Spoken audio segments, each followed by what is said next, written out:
Hello, everyone. My name is Chrysostomi Maria Kirillou, and I would like to welcome you to this webinar. The webinar will present the Crisis Project and illustrate how my doctoral research conducted in the School of Business of the University of Nicosia is extended thanks to the Crisis Project. The topic of this webinar is working in teams during a crisis, what it takes to win. Today, we live in a time of diverse and frequent crises. Just turning on the TV or responding to an alert on the phone brings to our attention the range of crises that are a threat to organizations and societies. A crisis is an event or a situation that can threaten the survival and goals of an organization, which creates urgency to resolve it. Impairing the complexity of crisis management today is that crises occur in a global economy that is media-driven and where even ordinary citizens are able to publicize infractions to the rest of the world. The reaction to a crisis and the consequences of a crisis can vary significantly depending on factors such as crisis preparedness, maturity, size and scale of operations, and financial viability. The COVID-19 pandemic has created awareness of vulnerabilities in anticipating, preparing for, responding to, and managing crises. There has been a renewed awareness of the importance of a robust crisis management and a focus on business continuity. The Erasmus Plus project Crisis proposes a holistic approach for the professional development of smart city resilience officers and aims to develop a new job profile for smart city resilient officers and to design, develop, and deliver a pilot training program to certify the first cohort of smart city resilient officers. It is a 2-year project being coordinated by the University of Thessaly with partners across Europe, the University of Nicosia in Cyprus, the Hellenic Open University in Greece, the University of Mingo in Portugal, and Fern Universität Hagen in Germany. The project officially kicked off in April 2022. The Crisis Project proposes a holistic approach for the professional development of trainees, envisioning to enrich their portfolio of competences and increase their employability on the basis of analysis for the actual competence gaps. Moreover, the project intends to address the situation brought on by the COVID-19 crisis, which has heavily impacted education by accelerating the need for individual flexibility and the ever-increasing demand for digital skills. In this vein, the Crisis Project will design and implement a learner-centered curriculum, an objective that will be better achieved through flexible learning journeys enabled by the curriculum's modular structure. Overall, the main objectives of the Crisis Project are to provide in a structured and systematic way a framework for educating smart cities staff on resilience, a need that was recently proven of paramount importance. To develop an innovative curriculum for smart city resilience officers. Currently, there are none available. To provide innovative learning tools to close the competence and skills gap for municipalities officials, to promote the European cooperation on smart cities education, as well as to increase the awareness of the member states, local authorities, municipalities, and of various stakeholders that resilience of smart cities is a complex issue and that it is difficult to acquire competences.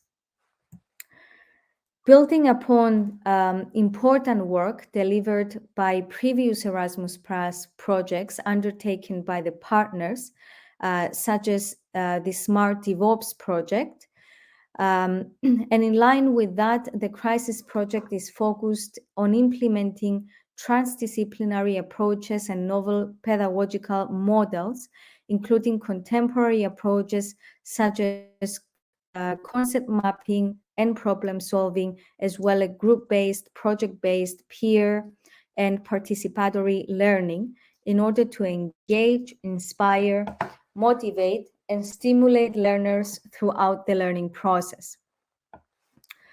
Crisis management is one of the competences that Crisis Project identified as crucial to be acquired by Smart City resilience officers.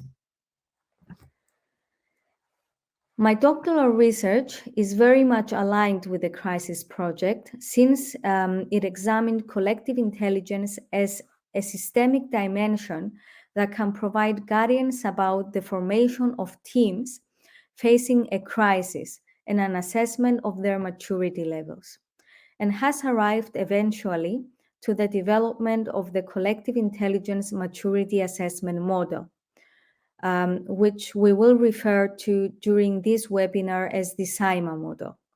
So over the next few slides, we will examine the problem statement and arrive to the research gap. Low probability, high impact events is the domain in which the gap in theory has been identified. Low probability, high impact events may include crises, disasters, and emergencies. The conceptual definition of low probability, high impact events has three dimensions: threat, decision time, and awareness.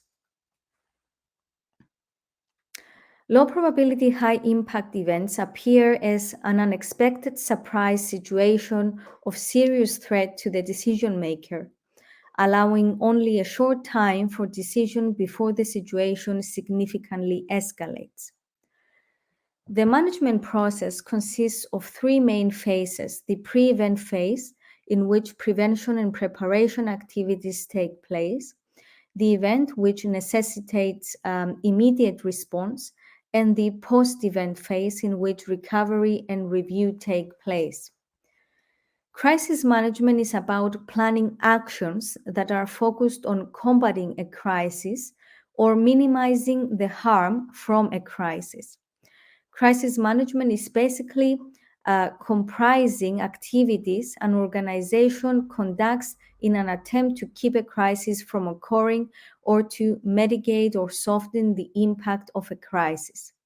It can be viewed, therefore, as a process of constantly surveying for potential problems in the organization's internal and external environments, and then assisting in the organization's planning for a crisis, and if a crisis occurs, leading the organization successfully through the crisis and into learning and renewal. Within the domain of low probability, high impact events, the research gap identified is concerned with decision-making difficulties. Decision-making is a very important element for the management of low probability, high impact events. Uncertainty levels when faced with an adverse event, such as a crisis, escalates, and this in turn reduces rationality. The literature points to cognitive limitations in decision-making processes, and existing approaches and methods used for the anticipation and management of low probability, high impact events have fundamental limitations. So far, we have examined the key attributes of low probability, high impact events, which is the domain in which the gap in theory exists. We have examined also decision-making, which is actually the gap in theory identified. So let us examine now collective intelligence and see whether the concept can be applied as the solution to the problem.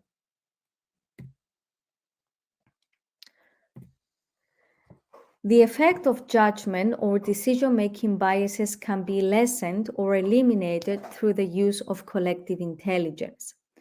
Collective intelligence emerges from the collaboration of many individual entities and predicts how well a group will perform on a wide range of different tasks.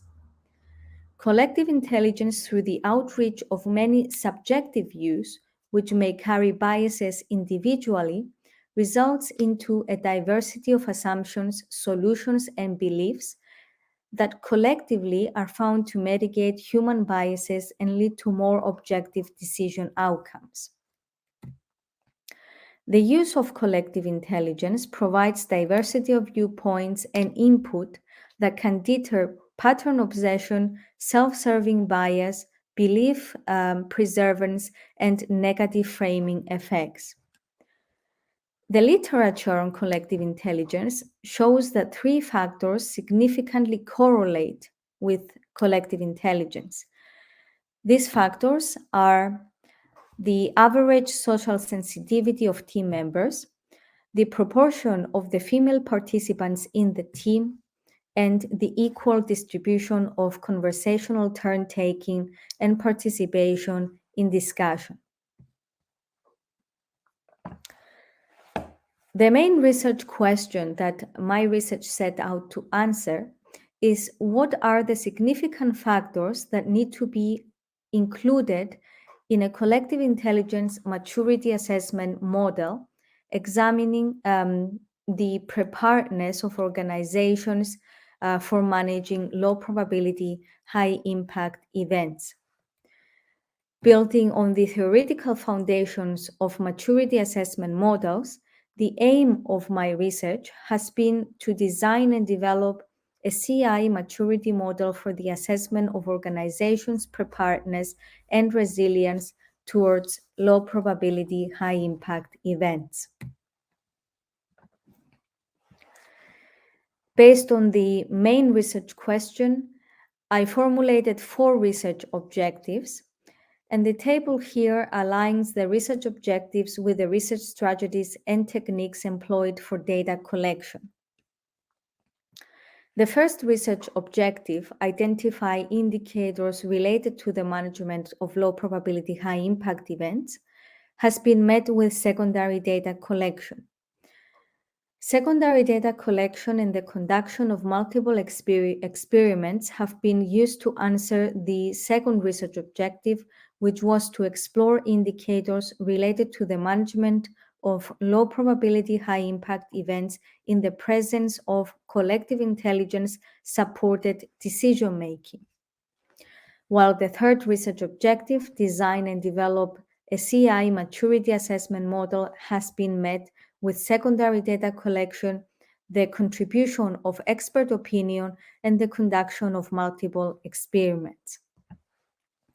Finally, the fourth research objective, validate how the proposed CI maturity assessment model can be applied to assess teams' maturity levels in dealing with low probability, high impact events, has been met with the conduction of multiple experiments alone.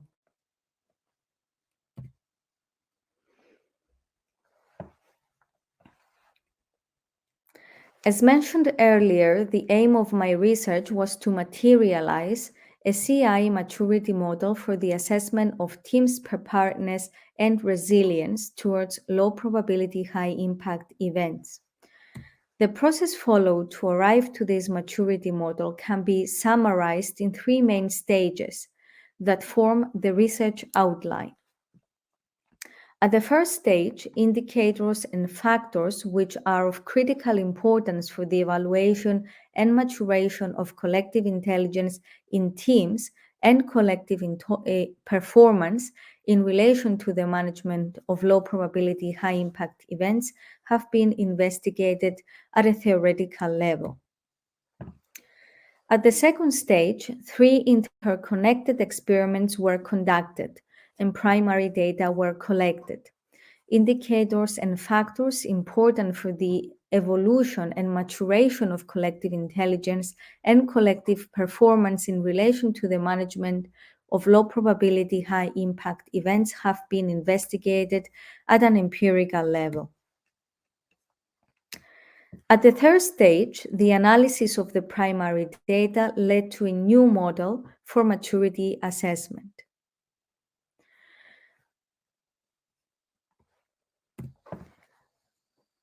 This model has resulted following a design science research methodology with two iterations of the development cycle.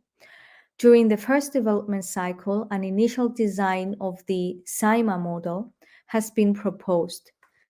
In addition, an initial analysis of the primary data collected was performed and resulted into the identification of additional factors, which in turn advised the second iteration of the development cycle. During the second development cycle, an improved design of the SIMA model has been proposed and a complete analysis of the primary data has been conducted. In the last phase of the second development cycle, the results of the data analysis were taken into consideration, and a final design of the SIMA model has been proposed.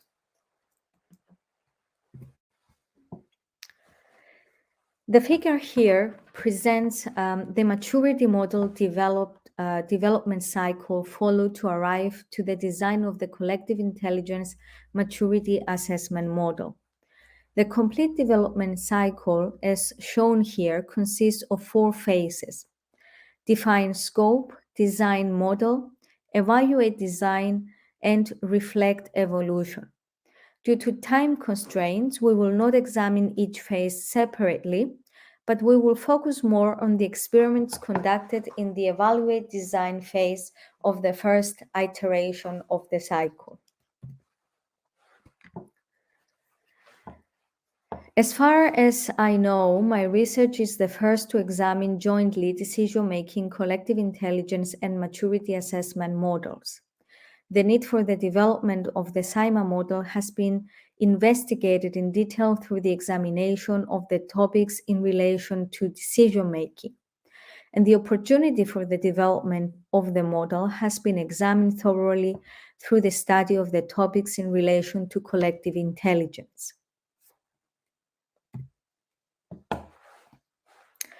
Let us see at this point some information about the experiments conducted. In total, 3 interlinked experiments have been conducted, each with a different focus. The focus of the first experiment was the assessment of individual intelligence of the participants and included 3 psychometric tests, which all participants were required to complete individually. Following the completion of the first experiment, the sample was split in half. 50% of the participants, based on convenience, were selected to proceed to the second experiment, continuing to work individually. These participants formed the control group. The other 50% of the participants formed the experimental group and proceeded to the second experiment working in teams. The allocation of the participants to the control and experimental groups was carried out based on convenience due to the fact most of the participants were professionals with limited time available. 14 teams of 3 to 4 members were created within the experimental group. The allocation of the experimental group participants to the team was random. The second experiment aimed to assess collective intelligence in the context of low probability, high impact events and included 3 tasks that participants were required to complete, either working individually. So this applies for the participants that were assigned to the control group, or in teams for participants assigned to the experimental group. 2 of the tasks were related to the management of low probability, high impact events, and 1 focused on assessing the participants' ability of spontaneously understanding the workings of the physical world when addressing the task individually and collectively. Even though the content of the specific task was not related to the management of low probability, high impact event, it assessed analytic and accuracy skills that are vital in processing the volume of the information received throughout the management of adverse events. During the conduction of the second experiment, the control group was exposed to precisely the same external influences as the experimental group, apart from the planned intervention. Therefore, the only explanation for any changes to the dependent variable is the planned intervention made, which in this case is the emergence of collective intelligence that can only be achieved through the interaction between a number of individuals. After the completion of the second experiment, only those participants who were selected to work in teams during the second experiment have been asked to proceed to the third experiment. This was due to the fact the aim of the third experiment was to assess transactive memory system measures. It is important to note here that transactive memory systems, just as collective intelligence, emerge only in teams. The slide here presents information on the sample selected. The experiments used a total number of 100 participants with varied risk management relevance. 154 participants, including professionals and students, were initially recruited to participate in the experiments. However, 57 participants were excluded due to failure to attend the whole experiment protocol, and their exclusion from the sample was necessary in order to maintain the consistency of the experiments and the accuracy of the results. Then 3 more participants were recruited to achieve a sample of 100.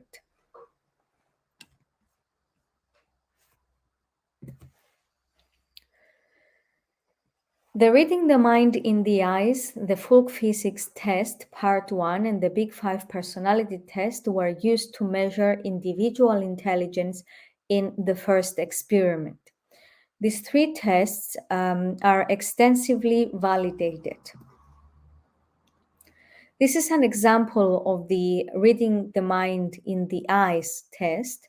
The test measures the level of emotional intelligence, which is one of the factors proven to significantly correlate with collective intelligence. And this is the reason why the specific test has been used for the experiment.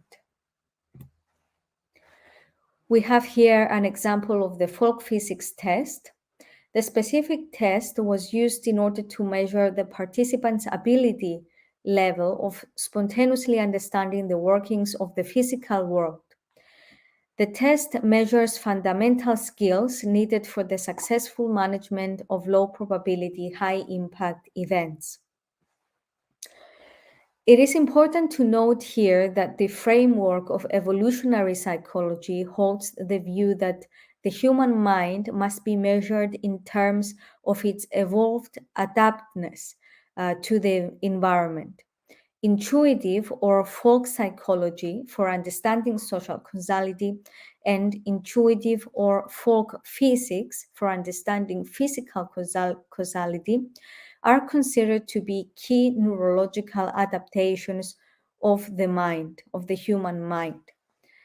Since sustainable management for crisis requires those affected or involved in the management of such events to demonstrate an ability to manage uncertainty and adapt to rapid change, it was concluded that both folk psychology and folk physics, as key neurological adaptations of the human mind, should be measured in the multiple experiments conducted.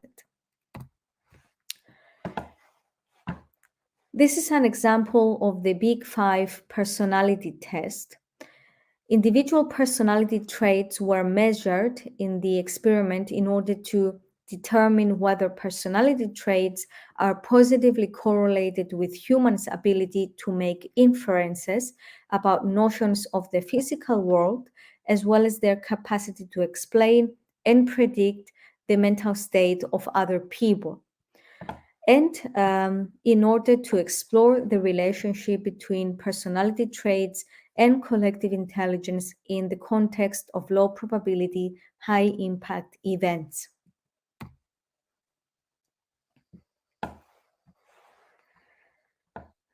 The second experiment involved the completion of 3 tasks. The first task was an emergency management activity based on a case study. The second task was the folk physics test part 2, and the third task was a tsunami disaster scenario. The set of the tasks used in the experiment was based on established taxonomies of team tasks, such as the McGrath task circumplex, and similar tasks used in prior studies in the field of collective intelligence.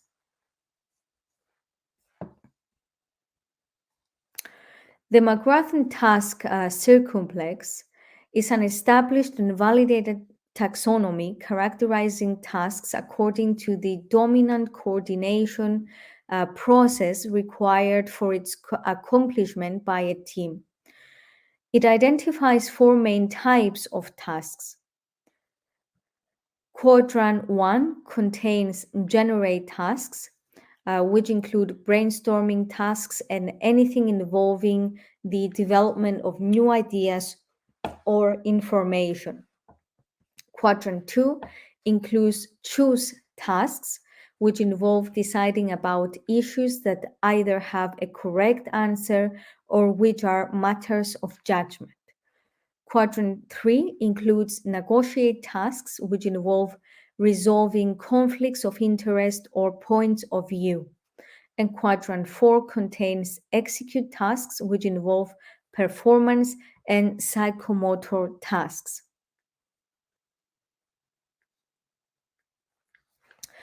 Material for both of the tasks was adapted from credible organizations with noteworthy and long involvement in the management of crises, disasters, and emergencies.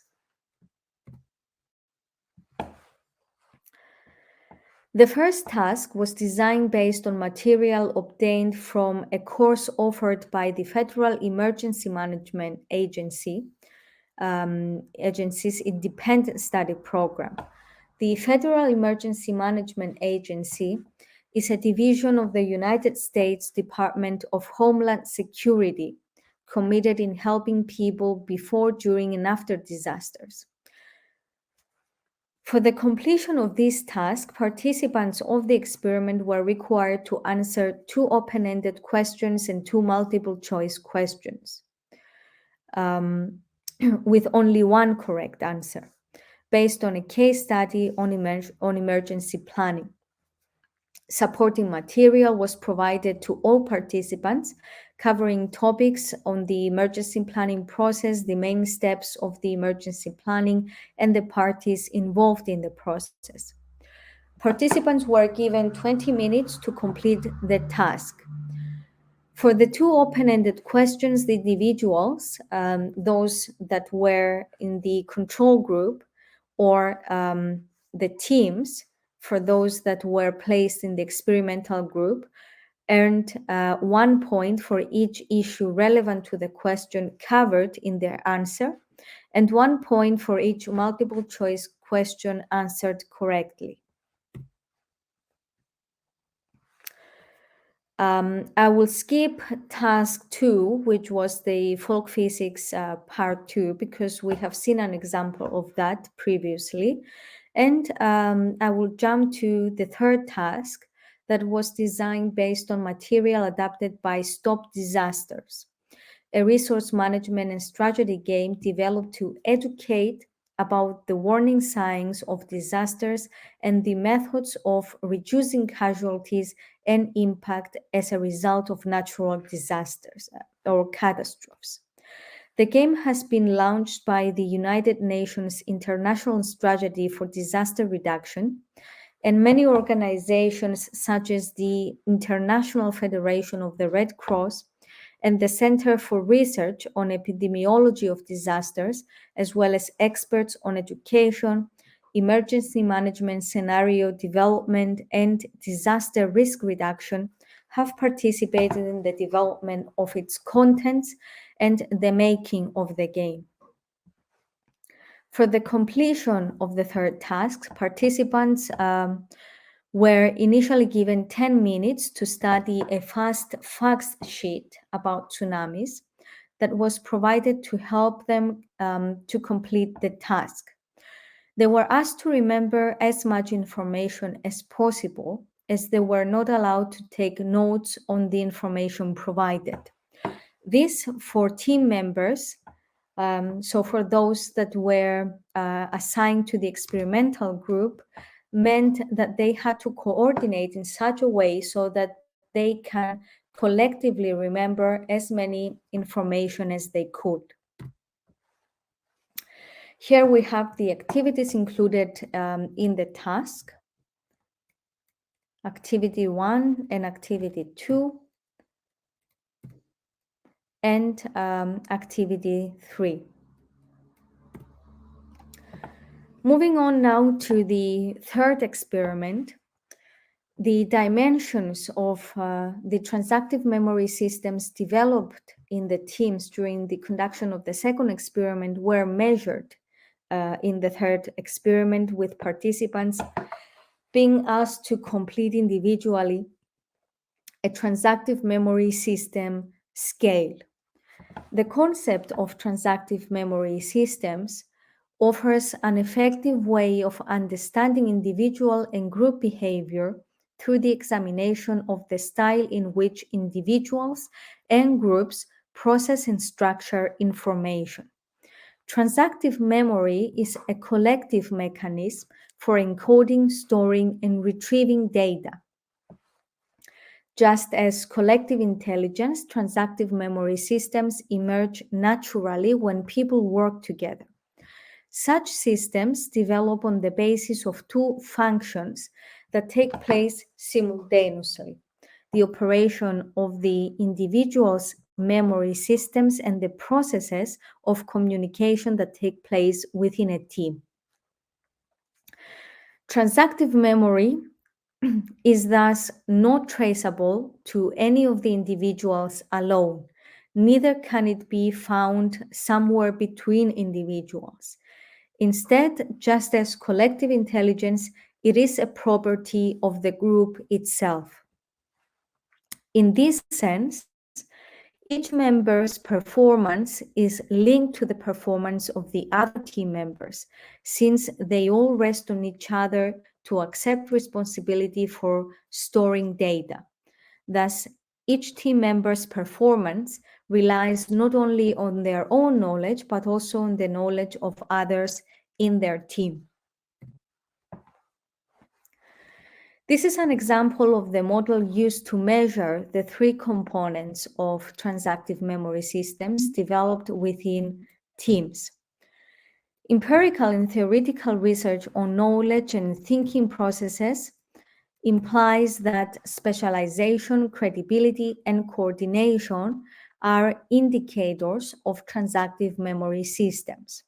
Transactive memory is developed, as previously mentioned, when an individual understands what another individual knows and uses that understanding to cultivate different but complementary knowledge. Team members will only develop different knowledge if they can rely on others to remember other task-critical information. Absent this, team members would luckily develop overlapping or redundant knowledge instead of differentiated expertise. So, seen as a management process of knowledge integration, a transactive memory system can assist in enhancing team performance. a positive relationship between team performance and transactive memory systems has been confirmed in previous studies. The conduction of the three interlinked experiments that were examined in the previous slides enabled the collection of primary data. The initial analysis of this data advised the second iteration of the development cycle, which began by redesigning and improving basically the collective intelligence maturity assessment model. This slide shows the evolution of the SIMA model after the completion of the first development cycle. The initial design of the model includes only two dimensions: team composition and team interaction. The second design of the model incorporated also task classification. The final design of the model is shown here. The specific factors incorporated in the final SIMA model have either a direct positive impact on collective intelligence or on collective performance. More specifically, 11 factors are incorporated in the model, and these factors mature from an intuitive to an integrated level. The 11 factors included in the final design of the SIMA model are the ability of understanding social causality, task classification, team interaction, specialization, diversity in extraversion, diversity in agreeableness, extraversion, agreeableness, diversity in age, risk management relevance, and the ability of understanding physical causality.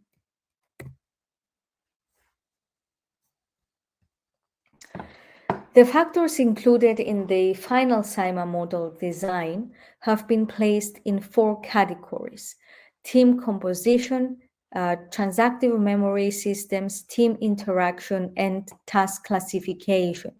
And based on these categories, the maturity levels have been developed. This is one of the main outputs of my research, and it can be used by practitioners in order to assess the maturity level of collective intelligence and collective performance of their teams within the context of managing crisis or other low probability, high impact events. So here we have the definitions of the maturity levels developed for team composition and transactive memory system. And the definitions of the maturity levels developed for team interaction and task classification. The data collected throughout the conduction of the three interlinked experiments were analyzed using R. R is a programming language and software environment for statistical computing and graphical display, available under an open source license. Over the following slides, we will examine a few of the main findings of my research. One of the main findings of my research is that the ability of understanding social causality, as measured by the reading the mind in the ICE test, has low to zero correlations with the 5 primary dimensions of adult personality, as measured by the Big Five personality test.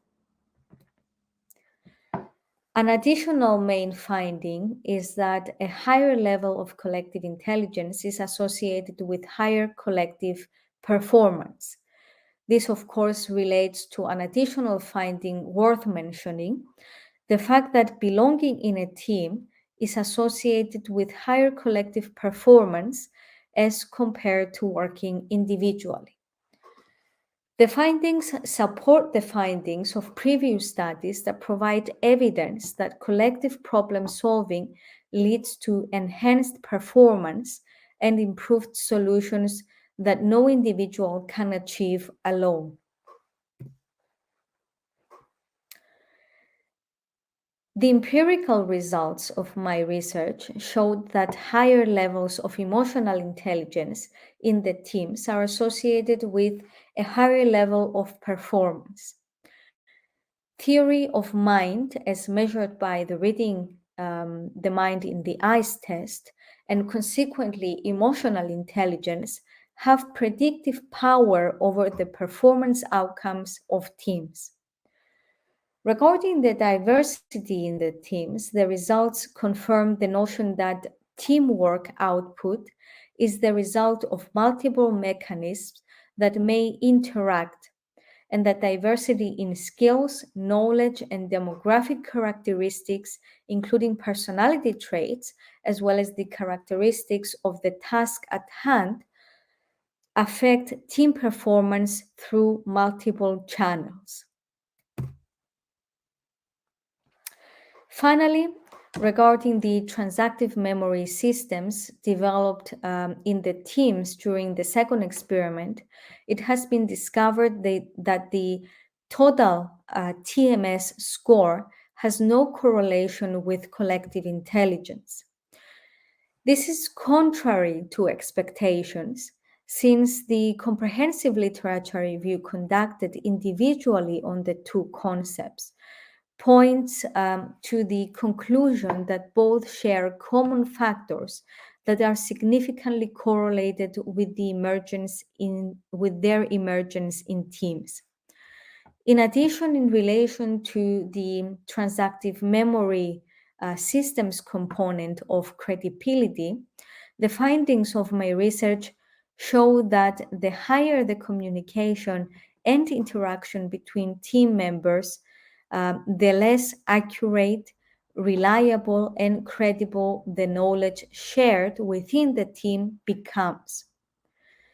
There are, of course, additional findings that could be discussed. However, due to time constraints, we cannot present them in this webinar.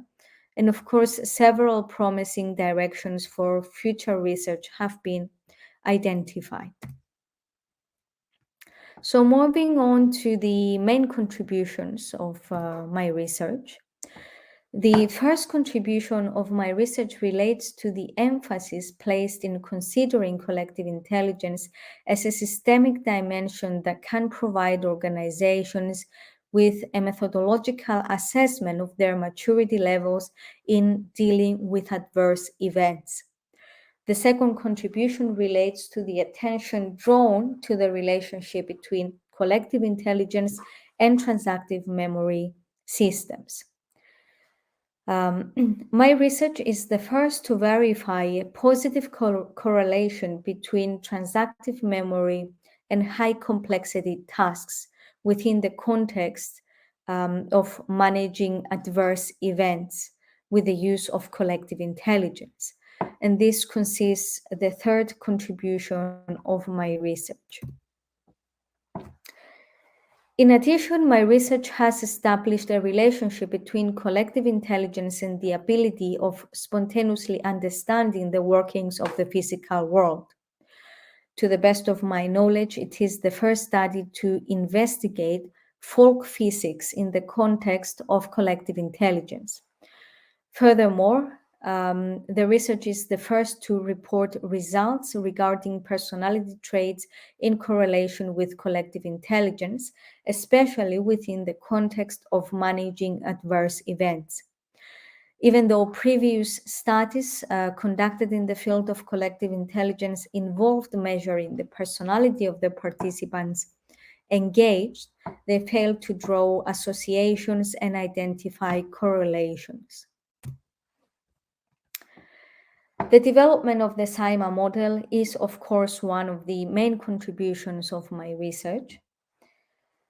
The findings of my research provide valuable insight into a number of key issues related to the evolution and maturation of collective intelligence in teams as well as collective performance.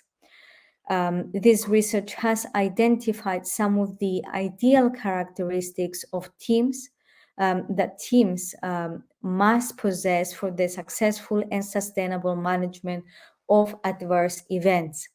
In addition, the distinction made between the primary and secondary factors influencing the maturation of collective intelligence in teams and collective performance may be useful in both professional and academic contexts.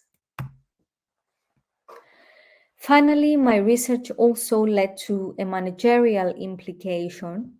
It provides insight valuable in taking an informed decision whether to assign a team or an individual to handle an activity within the management process of an adverse event, depending on the characteristics of the situation encountered and based on the demographic information of the responders.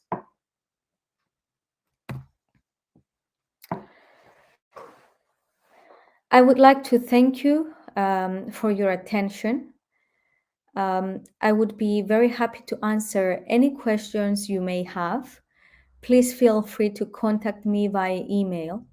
In addition, more information about the Crisis Project can be found at the project's website shown on this slide. Thank you very much.